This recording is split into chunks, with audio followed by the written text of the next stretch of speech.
ტელეკომპანია იმედი და პრაიმ შოუ სტუდია წარმოგიდგენთ.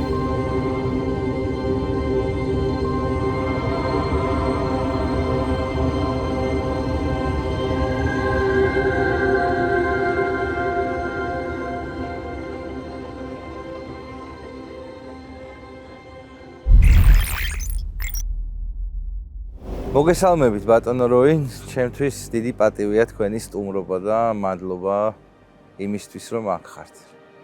მოგესალმებით, ასევე მინდა მეც გიპასუხოთ რომ ჩემთვისაც უაღრესად მნიშვნელოვანია, პატივია და ჩემი კმაყოფილება მინდა გამოვხატო ჩემთვის ძალიან მნიშვნელოვან ტელეარხზე ჩემი ყოფნის გამო. ისეთი მნიშვნელობის ადამიანი ბრძანდებით, რომ მაყურებლისთვის ძალიან საინტერესო იქნება დღევანდელი ჩვენი დიალოგი. და დავიწყოთ. ვინ არის როინ მეტრეველი? საინტერესო შეკითხვა. როინ მეტრეველი არის ჩვეულებრივი, მარტივი პასუხი მექნება. ჩვეულებრივი მოხალხე, ქართველი. ხევით ტერფამდე ქვეყანაში და საქართველოში შეყვარებული ადამიანი, რომელმაც მთელი თავისი ცხოვრება, მოღვაწეობა, საქმიანობა შრომა მიუძღვნა საქართველოს ისტორიის შესწავლას და თავგამოდებით დღესაც იკვლევს მას. ეს არის მოკლე დეფინიცია ჩემს შესახებ. აი ისტორიიდან დავიწყოთ პირდაპირ. ისტორიის წიაღში რო ჩავიხედოთ დროის მანქანის შესაძლებლობის შემთხვევაში რომელ ეპოქაში აღმოჩნდებოდით ჩვენი ქვეყნის? ერთი სად აღმოჩნდებოდი, მაგრამ სურვილით სად ვექნებოდი. კი ბატონო. საქართველოს ოქროს ხანაში შემდიან ყველა პერიოდს. ეს არის მე-11-მე-12 საუკუნე განსაკუთრებით, როდესაც დაქცეული საქართველოს, ფეოდალური საქართველოს გაერთიანდა პოლიტიკურად, მაგრამ მესამე გახდა პირველი გაერთიანებული საქართველოს მეფე და ასე შემდეგ მიდიოდა ეს ძალიან რთული პროცესები იყო.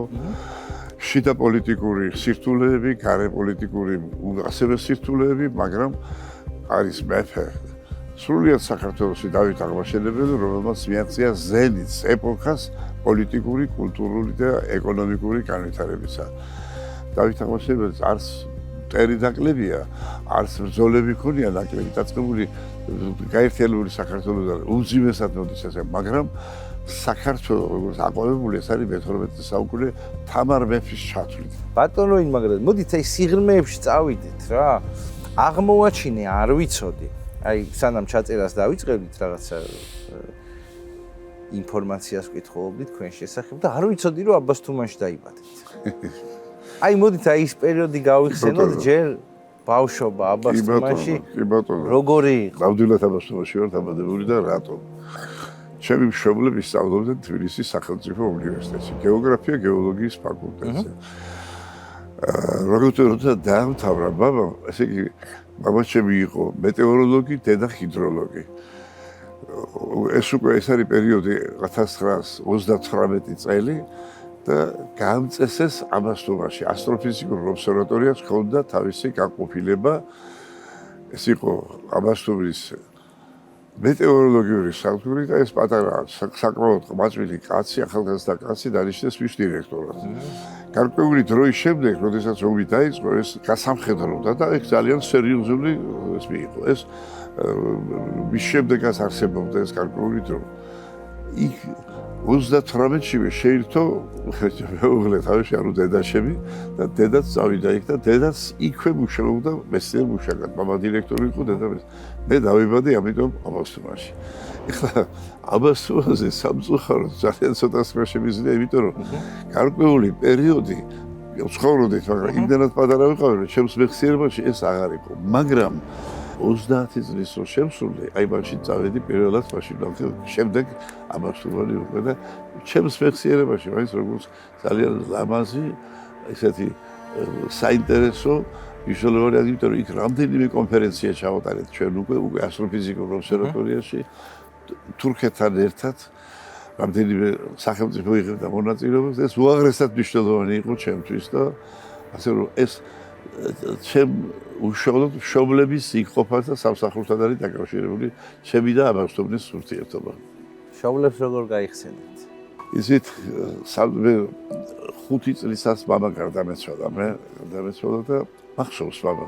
ზოგიერთი დეტალი მამის ცხოვრებიდან, მამისგან მახსოვს. რა შემიძლია ვთქვა, რომ სულ პატარას იყიდეს პატარა ავტომობილი მანქანა. და აი ეს შემეხსიერებაში დარჩა ბოლომდე. ეს იყო მამა და ამის შემდეგ მამის გარდაცვალებიდან დედა საკმაოდ ახალგაზრდა იყო 26 წლისა და საკმაოდ ხანგრძლივ პერიოდში მოიხდა დედასთან ერთად ცხოვრება. დედამ ძალიან ესეთი კაცრად გამოიგლოვა მამა, ვიდრე მე ცოლი არ შევირთე, თალხი კაბა არ გაუხდია მას ისე ცხოვრობდა მუდმივად და ვიყავით ერთად ჩვენ.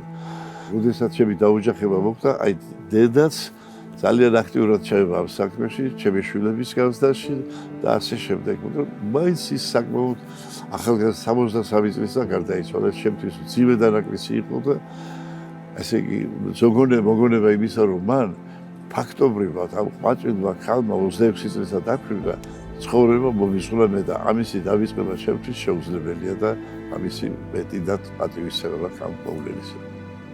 გადაწყვეტილება, როდესაც თქვენ მიხვდით, რომ მეცნიერება თქვენი ცხოვრების ნაწილი გახდებოდა.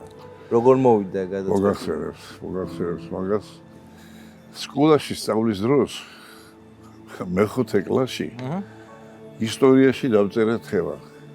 გახსოვთ რა თემა იყო? რა თქმა უნდა, კრეტა მიკენის კულტურა.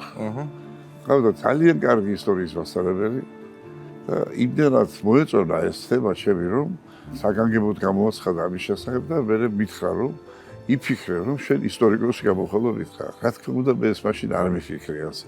მაგრამ აი ეს პირველი რაღაც საფუძველი იყო ჩადებული ამაში. მე წარჩინებით დავამთავრე სკოლა ოქროს მედალზე და როცა მე დავამთავრე, მაშინ ოქროს მედალოსნებს უგამოსდოთ იღებდნენ, გასაუბრებით იღებდნენ, ასე რომ მქონდა საშუალება ნებისმიერ უმაღლეს სასწავლებელში, ასე ვთქვათ, მეცა და ბედი.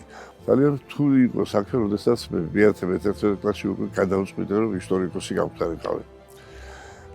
მაინც დიდი არ ჰქონდა ოჯახიდან მხარის დაჭერა ამას და მაგრამ მოხდა ისეთაირად, რომ ესე იგი მე მაინც გარკვეული შემდეგ იყო ასეთი ისტორიკოსი, ჩვენი ოჯახის მეგობარი, პროფესორი დავით კრიტეშვილი, ძალიან დიდი და მნიშვნელოვანი ისტორიკოსი იყო, საქართველოს ისტორიის მკვლევარი და ერთ-ერთმა შეხვედრა მისთან დედაჩემთან გადაწყვიტა ეს ამბავი, რომ მე შევედი აქ.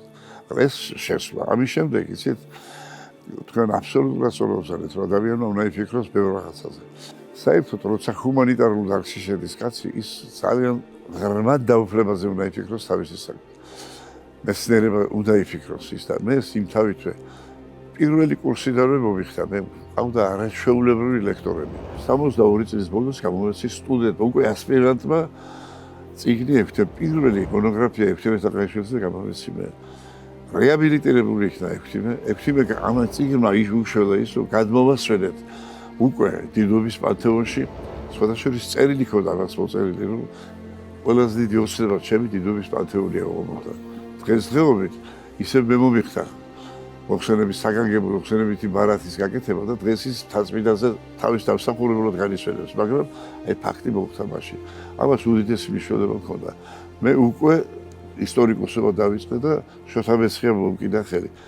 შემდეგ თამარზე მქონდა თემა მე თამარის სახე ხალხურ შემოქმედებაში, რომელიც ითარგმნა რუსულათაც და ამაზე საკმაოდ ისეთი წარე ასე ვთქვათ, კრიტიკა მივიღე თანაც არავინმე უბრალო პირისაგან, არამედ საბჭოთა კავშირის გამოჩენილი პიროვნებისაგან იყო ასეთი ალექსანდრე იაკოვლევი, მან დაწერა საკმაოდ ვრცელი სტატია ისტორიზმის წინააღმდეგ, სადაც არა მარტო მე რუსეთის ისტორიკოსებიც გავიქნა, საქართველოსთან მოხვდი მე, რომ და ბრალდებარაში იყო, რომ განვადიდებ მეფეებს. ადიდებენ მეფეებს, როდესაც კლასობრივი მიდგომა ნაკლებად. აი ეს იყო ჩემი ბრალდება და ისიც რა, ახლა ეს ამბობდა, რომ კლასობრივობაზე ლაპარაკობს და ისიც მე მქონდა თემა თამარის სახე ხალხურ შემოქმედებაში. ხალხი ყველაზე მაგარი კლასობრივი მოპასუხია ამ საკითხზე. ესე იგი ხალხი რას ლაპარაკობდა თამარის შესახებ. აქებდა თამარს. იგი რა საინტერესო არის. ეს არის გასაკვირველია. ღვთის დარად მოყავდათ ის. სამებისაგან მეოთხე იპოსტასაც ასახელებდნენ მას. რაჭაში აქ ხალხს დაიტირებდნენ, აი ქალო, თამარ დედოფლის მქონეო, ხმადაბალო და საქმე მაღალო. აი ესენი მქონდა უამრავი მასალა მქონდა მოტანილი მე და ეს იყო უაღრესად საინტერესო მასალა, რომლის საფუძველზეც იყო ეს თემა დაწერილი. სამწუხაროდ მივიღე წავე კრიტიკა ამაზე. ეს კრიტიკა აიტაცეს საქართველოშიც და აქაც ძალიან მაღალი დონიდან გამაკრიტიკეს. იყო ასეთი ის, მაგრამ საბედნიეროდ გადავიტანეთ ეს ამბავი. 74 წელს მე უკვე გავხდი დოქტორი ისტორიის მეცნიერებათა და ერთ წელიწადში პროფესორია. ეს იყო ჩემთვის არის. თქვენ ბიოგრაფიას კიდე დაუბრუნდებით. ძალიან საინტერესო დეტალი იყო ახლა თამარზე და საინტერესოა თამარ მეფის გარდა, აი ამდენი კვლევა გაქვთ გაკეთებული, რომელი მეფე იყო კიდე ესე პოპულარული ხალხში. კარგი შეკითხვაა ძალიან და რატომ ესე არსებითი შეკითხვაა ეს რატომ? იმიტომ რომ ბოდიში თანამედროვე ასევე ერთ ყოველთვის დიდ რისკს შეიცავს. რა შეიძლება ბატონოა საქმე. საქართველოს თავის წერვალს მიაღწია დავით აღმაშენებლის დროს. კი ბატონო. ახლა უხერხულია დანოვრა მეფების, მაგრამ ყველაზე დიდი მეფე არის დავით აღმაშენებელი. მეფე აფხაზთა, ქართველთა, რანთა, კახთა, სომეხთა, შირვანშა და შახანშა. მაგრამ თამარზე გაცილებით მეტი ხალხური თქმები არის და პოპულარობა ჩაქვს ვიდრე დავით აღმაშენებელზე. აი სწორედ ამიტომ ეგეთი. ეს კიდევ არაფერი. ჩვენ გვყავს მე-18 საუკუნეში ერეკლე მეორე. ერეკლეზია უამრავი თქმულებები. ერეკლეს დროს სახელმწიფოს უჭირს. ის იყო ერთიანი საქართველო აღარ არის, ის ქართლ-კახეთის მეფეა. და მიუხედავად ამისა, ისი თქმა მინდა მე, აი მეფეები არიან, რომლებმაც აი გარკვეული ეპოქის, ასე ვთქვათ, დამოკიდებულების გამო უფრო მეტი პოპულარობა მოიპოვეს, ვიდრე ვთქვათ დავით აღმაშენებელს ხელს შეეჭირა მთელი ქვეყანა. ამისთვის იძულებული იყო, რომ ბევრი სიმკაცრე გამოეჩინა მას და შეიძლება ამიტომ რო არ ჩავთვალოთ, საერთოდ რუის ურბნისის კრება, მე რამდენიც ვიცი, თუ სწორედ ვიცი, რა. ძალიან ბევრი ადამიანის დასჯა მოუწია, სიკვდილი დასჯა და მე ვიცი რომ სხვადასხვა ამაზე არ საუბრობენ, მაგრამ სხვადასხვა საქართველოს სხვადასხვა კუთხეებში ეს ადამიანები გამოფენილებიც კი იყვნენ, მათი გვამები იმისთვის რომ ადამიანებს შიში ქონოდათ ანტისახელმწიფოებრივად არ ეაზროვნათ. რომელს გეტყვით? იმისთვის რომ თბილისი აიღო, გაუჭირდა მთელი რიგი რეფორმები ჩაატარა, მაგრამ უჩაკები ჩამოასახლა, ჯარი გააძლიერა და ასე შემდეგ. 1021 წელს დიდგორი მოიგო, მაგრამ უცებ ვერ შედის თბილისი. 1022 წელს შემოიერთა თბილისი, მაგრამ ცეცხლითა და მახვილით. დანგრევა მოუწია. არა მარტო დანგრევა. გადაწვა. სარზე გასვა ხო. ახლა კი ჩემი საპატიო და საამაყო პარტნიორის ცენტრალ პარკ თაუერსის შესახებ, რომელიც არის ქალაქ თბილისში, ცენტრალ პარკის მიმდებარედ არსებული 5 ვარსკვლავიანი მულტიფუნქციური სასტუმრო კომპლექსი. სასტუმროს მართვას საერთაშორისო ბრენდი Redison Blue განახორციელებს. კომპლექსის ჯამური საინვესტიციო ღირებულება 300 მილიონია. პროექტში ინვესტორებს ეძლევა შესაძლებლობა შეიძინონ საკუთარი სასტუმრო ნომერი, რომლის მართვას განახორციელებს, როგორც აღნიშნეთ, Redison Blue და მიიღონ შემოსავალი მისი ფუნქციონირებიდან. Central Park Towers-ი შედგება 42 სართულიანი თაუერსისგან, შენობისგან, რომელიც ერთიანდება 7 სართულიანი პოდიუმით, სადაც კომპლექსის ინფრასტრუქტურაა განთავსებული. კომპლექსს 4 მიწისქვეშა საპარკინგე სართული აქვს, რომელიც 400 ავტომანქანაზეა გათვლილი.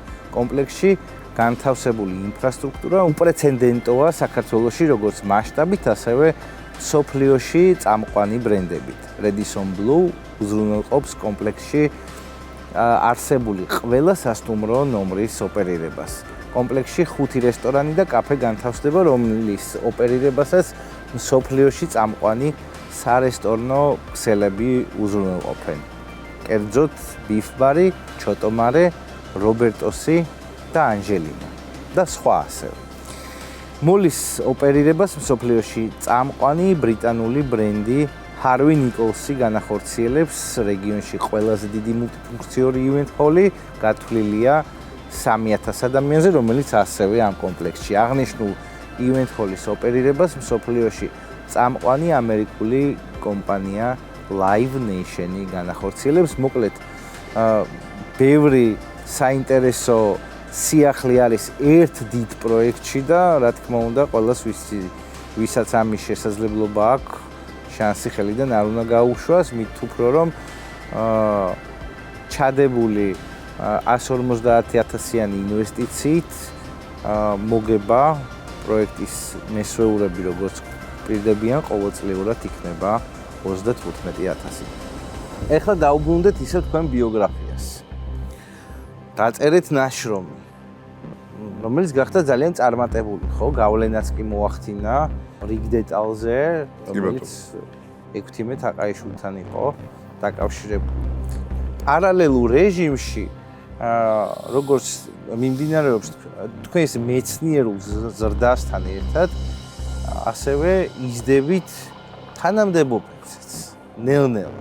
და ხდებით ჯერ პედაგოგიური ინსტიტუტის რექტორი, რომელიც სხვათა შორის პედაგოგიური უნივერსიტეტი მე მაქვს დამთავრებული, აქეთან მოვიკითხავ ჩემს რექტორს, ყოფილს ბატონ ვახტანგ სართანიას, რომლის ყოველწმადლიერი ვიცი და ვიცი მისი დამოკიდებულება თქვენს მიმართ და ძალიან ღირსეული პიროვნება. ძალიან და გამიხარდება თუ კიდე გავიგებ რომ ის განათლების სფეროში იქნება და მოკითხვა ბატონ ვახტანგს ჩემგან დიდი პატივისცემით.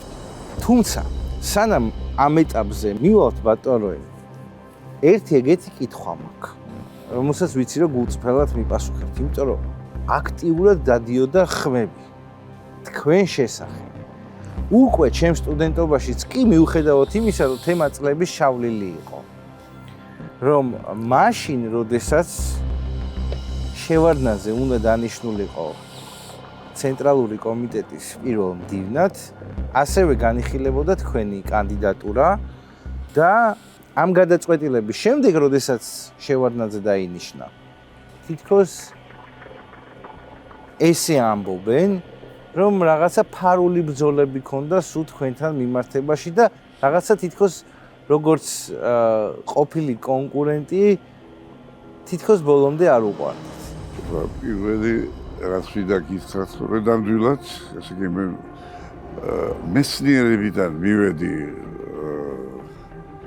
ახალგაზრდულ კონკურსულ სამუშაოზე. მე გახდით, ახლა სხვას აღარ დავასახელებ. ცენტრალური კომიტეტის მდივანი, მეორე მდივანი, პირველი მდივანი. ამის შემდეგ ვიყავი პარტიის ცენტრალური კომიტეტის. ძალიან ახალგაზრდა, 30 წლისა გადამიყვანეს მე კონკავშირის ცეკას პირველი მდივნობიდან საქართველოს პარტიული ორგანიზაციული განყოფილების გამგედ. ეს ყველაზე დიდი განყოფილება იყო, რომელიც უშუალოდ ექვემდებარებოდა პირველ პირს საქართველოს და ამდენად ავტორიტეტი იყო უზარმაზარი და ძალაუფლებაც უზარმაზარი. გავლენა. ბატონ ვასილ ჟავანაძემ საქართველოს კომპარტიის ცენტრალური კომიტეტის პირველმა მდივანმა მოითხოვა სარეზერვო კანდიდატურა ვიღებოდა. ეს რეზერვი გახდა ჩემი კანდიდატურა. ახლა მე საიდან ვიცი ეს არა მარტო ის თვითონ ბატონ ვასილ ჟავანაძემ მე მიმიწვიეს კიდეც მოსკოვში, რამდენიმე საფეხურზე ვიყავი კიდეც. შეთანხმებას მოხდა გარკვეული. ეს არის 72 წლის აპრილშიც მიწვეული ვიყავი მაშინ და ეს საკითხი ასე. რა მოხდა პარალელურად ისე მე ვიდა ისოდეთ რომ მე არ ვიდა რომ შევარდნაძეს რაიმე გაიგო არაფერი. ხოლმე ის თავის დროს ერიქით მეც, მაგრამ ნუ ეხა ადამიანებს შორის შეიძლება რაღაცა არის, მაგრამ იმ პერიოდში უკვე ძალიან კონკრეტულად იდგა ეგ საკითხი, თქვა ჩემი ახლა მე აღარ დავასახებ ყველა დონეზე საკავშირო ცენტრალურ კომიტეტში გავლილი უნდა. როგორც ხდებოდა?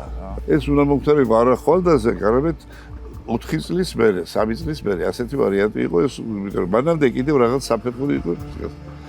მაგრამ მოხდა ისეთნაირად, რომ აი 72 წლის საფხულიდან დაიწყო რაღაც ასე ვთქვათ, მოძრაობა და მოხდა ისე, რომ გაუწიეს რეკომენდაცია ბატონ ედუარდ შევარდნაძეს და ის არჩეული იქნა ცხრას პირველ მდივნად.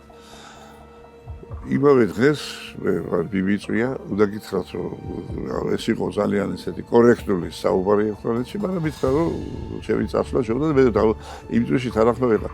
რა თქმა უნდა, ეს არ არის ეოლი ამბავი და არ იყოს როცა ასეთი ებიდან უცებ ადგილს ის ნებისმიერ იმაზე მაინც გარკვეული დისკომფორტი გექნებოდა და ჩემთანაც იყოს აი, მაგრამ აი გულწრფელად გეუბნებით, რომ მე ჩემი ოჯახისთვისაც ესეც მინდა იცოდეთ, აი ჩემ დედა ცოცხალი ყავდა მაშინ, მეუღლე, შვილები, არა არ ყოფილა ტრაგედია ეს ამბავი.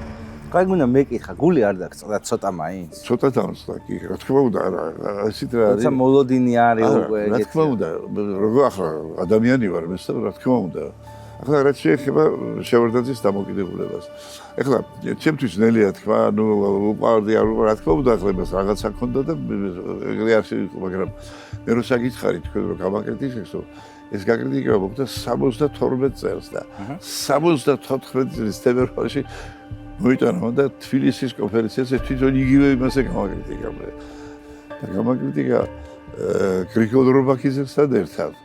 და მუხრან მაჭავრიანთან ერთად ერთი მაშინ მუხრან მაჭავრიანმა გამოსცა ჟურნალი მთიები ის გარანტია და ნუ გრიგოლ რობაქიძე როგორც თქვა მოღალატე არის ესე დაერა და ამას მოყვა თელი ამბები მოყვა და მე უკვე დამეძახეს უპასუხო მითხრეს უპასუხო რა ქვია ხარაკირი უნდა გაიკეთო ამ დროს ამ დონეზე გაკრიტიკება შემთხვევაში მე რა კითხვენ მეუბნებით რომ მე თქვა გარკვეული შეცდომები მაქვს პოლიტიკის თვალსაზრისით, რომ მე ვაღიარებ იმას, რომ ყველა ისტორიკოსი უნდა წერდეს წარსულზე, მაგრამ უნდა იყოს გათვალისწინებული კლასობრივი ურთიერთობები და ასე შემდეგ. არ მოეწონათ ეს და 1-2 წლის მერე მომახსენეთ, არა, ახლა კიდე გვიდაო რაღაცა დაწერო, მაგრამ ეგეთი აღარ გვიდაო. ეს აღარა.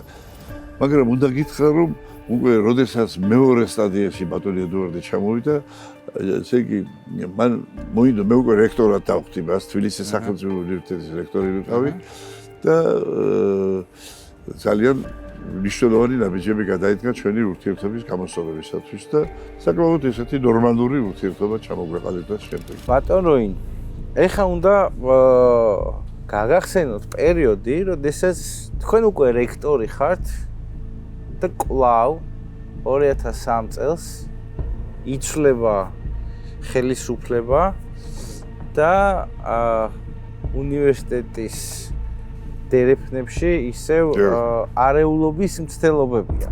უკვე მიუხედავად იმისა, რომ ეს მასშტაბური არ ყოფილა და მე მაგ დროს სტუდენტი ვიყავი და კარგად მახსოვს, მაშინ იყო ესეთი კმარა ერქვა, ხო?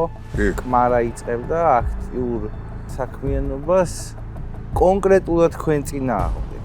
საბოლოო ჯამში მე შედეგიც დგება ის, რომ თქვენ ტოვებთ რექტორის პოზიციას, მოდის ახალი რექტორი, ქალბატონი იყო, არ მახსოვს, მე რო გითხრათ. კი ბატონო, თუმცა ამ შემთხვევაში კითხვა რაში გამოიხატება. იმ დროს უკვე საკმაოდ ბევრი რამ გაქვთ ნანახი და დიდი გამოცდილებას გაქვთ დაგროვილი.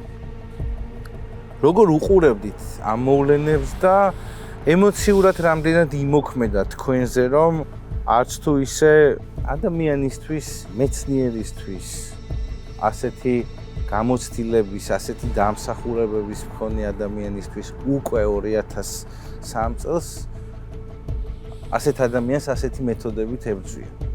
აი თქვენი ემოციური მდგომარეობა რო გაიხსენეთ. საერთოდ აი ვისაც კი მტრობა უნდა საქართველოში ის იწყებს ბრძოლას უნივერსიტეტის, ეკლესიის და მწერალთა კავშირის წინააღმდეგ.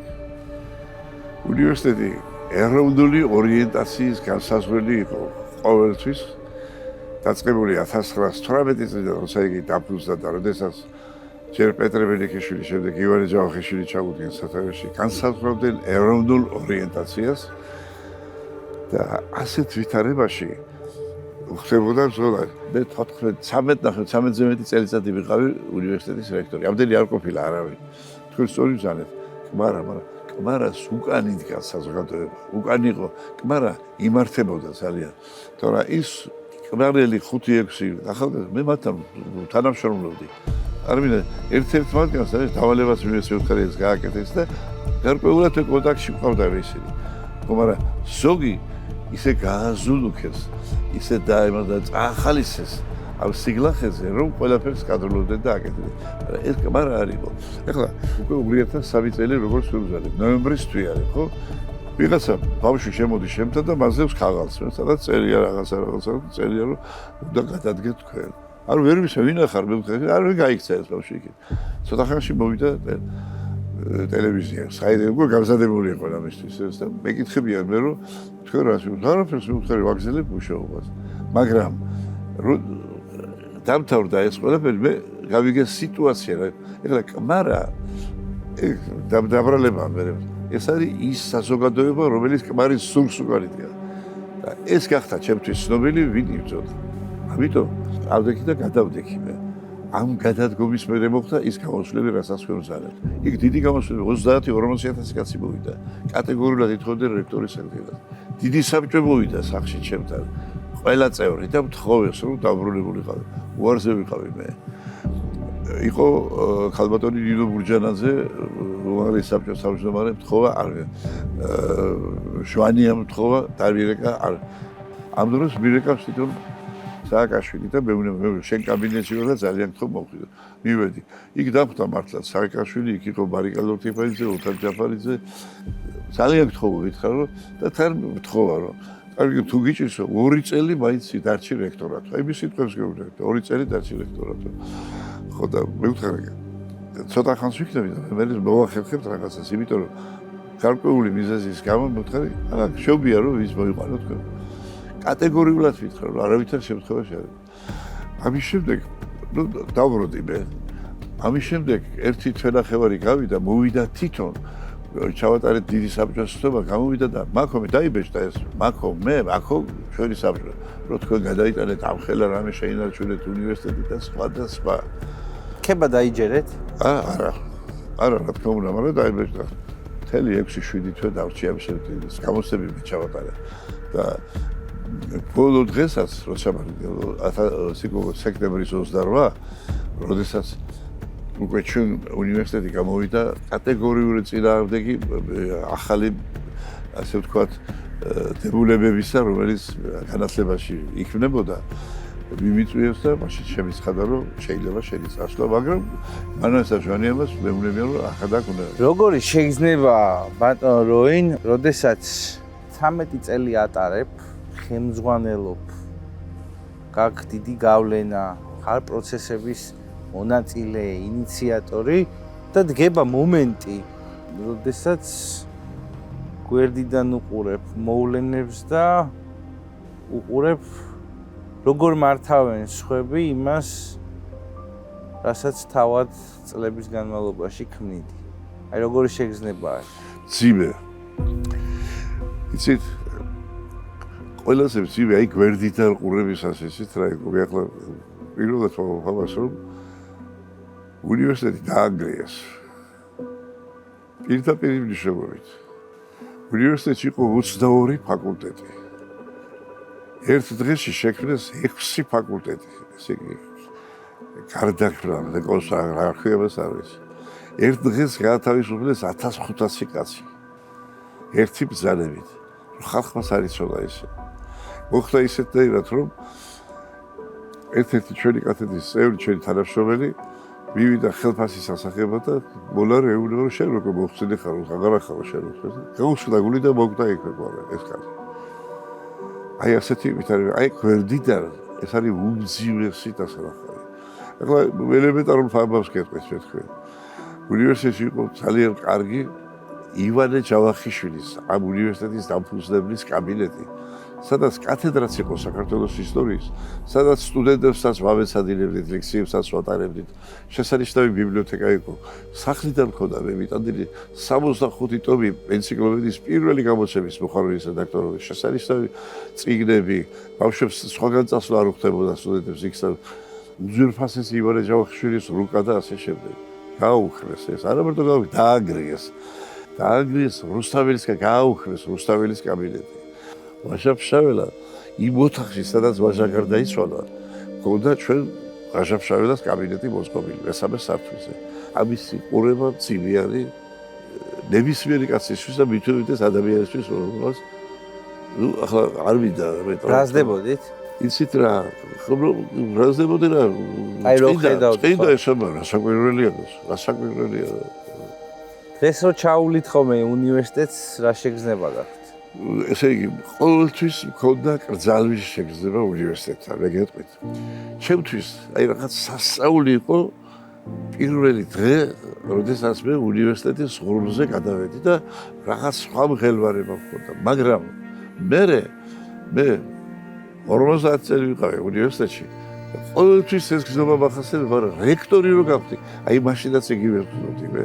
პირველი კორპუსის ღრუბლს რო გადავაბიჯებდი, აი გრძნობდი რომ შევდიოდი სადღაც წმინდა ტაძარში. აი ეს იყო ჩემი შეგრძნება.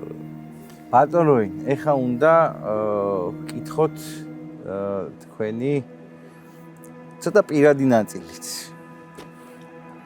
თქვენი მეუღლის გაცნობის ისტორია მოგვერავით. როდის იყო და რა ვითარებაში? მოგახსენებს, ესე იგი, გახდით სახელმწიფო უნივერსიტეტის მეორე კურსის სტუდენტი, როდესაც პირველ კურსზე შემოვიდა დღევანდელი ჩემი მეუღლე. ლუიზა ნიკოლაიშვილი, გერმანულ ფაკულტეტზე, ესე იგი, დასავლეთ ევროპის ენების და ლიტერატურის ფაკულტეტზე გერმანული სპეციალობით. მოხდა ისე, რომ ჩვენ გარკვეული დროის შემდეგ ადრე შევუღლდით ჩვენ და უკვე 23 წელიწადს მე შვილი ვყავდა უკვე. ჩემი მეუღლე გახლავთ გერმანისტი, იგი მას აქვს ძალიან მნიშვნელოვანი გამოკვლევები გერმანული ენის სწავლების მეთოდიკაში. ყველა სახელმძღვანელო ქართული სკოლებისა, გერმანული ენა ქართულ სკოლაში მე-5, მე-6, მე-7, მე ასე შემდეგ, მე-11 კლასის ჩათვლით ყველას ავტორი თუ თანაავტორი არის კობახიძე, იზა და ლუიზა მეტრეველი არიან ავტორები ამისი. ასე რომ შემოქმედებით საქმიანობას ეწეოდა. ახლა ალბათ გაინტერესებდა, ესე იგი, ყველაზე დიდი კრიტიკოსი ჩემი გახლავთ ყველაზე მძიმე შემთხვევა არის, იმიტომ რომ ჩემ ნაწილებს რო საკითხო, ყველაზე ისეთ ბოლოს რაზე მიიღეთ კრიტიკა? ბოლოს ისეთ ერთ კრიტიკა, ძალიან მწარე კრიტიკას გეტყვით კიდე, როდესაც ენციკლოპედიის პირველი ტომი გამოვეცით, ეს არის უბედნიერესი დღე და პირველი სალი მომიტანეს და ღამე უნდა დავიზინო ამას არის. მივიტანეს სახლში და ჩემმა 11 წლის შვილმა იჭმა ვიქტორმა გადაშალეს და შეცდომა მომიტყა. დავხედე და მართლა შეცდომა იყო სურათის წარწერაში ციხო უმძიმესი ჩემთვის. და ეხლა მეუღლეზე რა გითხრათ, იცით?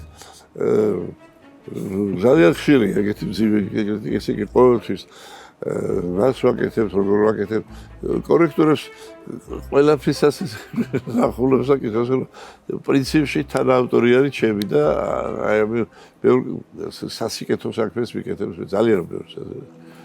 კარგით, ბატონო როინ, რა უსაშველოდ შეიძლება თქვენთან საუბარი, უბრალოდ საათს რო უყურებ ქრონომეტრაჟი გადაცემის, მაინც რაღაც თავისი ქრონომეტრაჟი, თავისი მოჭრილი დრო აქვს რა და მე თვითონ დამენანება რამის ამოჭრა იმდენად საინტერესოა თქვენი მოსმენა რა და რა თქმა უნდა მინდა რომ მადლობა გითხრათ ასეთ საინტერესო დიალოგისთვის. ის სიტყვა რო გითხრათ თუ ჩემი დამოკიდებულებები და იმედთან დაკავშირებით იცით. მე ახლო ურთიერთობა, კეთილი ურთიერთობა მქონდა მადრი პატარკაციშვილთან. როდესაც მან დაიწყო ფიქრი აი ამ დაწესებულების შექმნაზე და როცა ბოლომდე მივიდა, ერთ მშვენიერ დღეს დავირეკა და მიმიწვია სახლში. მითხრა რომ აი უკვე ავთავრებო და ახლა გადისო და თხოვა რომ აი კარგი სახელი მინდა რომ დავარქვაო ჩვენს ტელევიზიას ხო და იქნება რამე ისტორიული მისჩიო შენ რომ მითხრა და აი მაქებსთან მეუნება აი საგაქეს ასე. მე ორი დღე მევთხარი და ორი დღის მერე შევხვდი მას და რა კი ისტორიული ვთხოვა რა კი ისე და უთხარი, რომ მევთხარი მე აი ესეთ წინადადებას გაძლევ შენ, აი თუ სურვილი გექნება აი ეს სახელი დაარქვა. აღფრთოვა და რა სახელი? ველოდი შეკითხოს. გაგიკვირდებათ ახლა ესეთი არაფერი. ისტორიული ის ტაძრის სახელი ბადა. ახლა რა შეა საქმე? ბადა არის ისტორიული ძეგლი ტაო-კლარჯეთში, ქართული, რომელსაც გვედავებიან. უნიკალური ძეგლი, სადაც მეფეს კურთხევას ხდებოდა და მრავალხრივ საინტერესოა. და ისტორიული ძეგლი, მაგრამ აქ ყოფითიც იყო. ეს ოჯახის ტელევიზია არის. კი ბატონო. კატარში. ბადრის წინა 200 არის ბა. და მეუღლე ყავს ინა. ისა და არის ბოლო 200 ბანა. ხარი ძალიან გთხოვ მეთქი. არავითარ შემთხვევაში მივუთხარი, ეს არის ეკლესია და წადი მეთქი პატრიარქთან და სთხოვე მას. ჩემგანაც გადაეცი რომ ესე იყო. ჩვენმა დიდმა პატრიარქმა უწმინდესმა და უნეტარესმა რომ მოусვიდა ეს ბრძენი კაცია და უთხრა რომ იმედი დაარქიო და ასე რომ იცოდეთ ნათლია არის ამ ისიც პატრიარქი არის. ასე რომ ამ ფაქტს ქონდა ადგილი. ანალოგიური ბევრი სხვა იყო და სხვა დროს გვექნება შეხვედრა და დიდი სიამოვნები, ძალიან დიდი სიამოვნაა. მადლობა თქვენ პირიქით და დიდხანს კარგად ყოფნას და საშუალება მომეცით რომ ზოგიერთ საკითხზე ერთობლივად გაგვეზიარებინა ერთმანეთისთვის აზრები. მადლობა ბატონო. აბა ბედია იცოცხლეთ.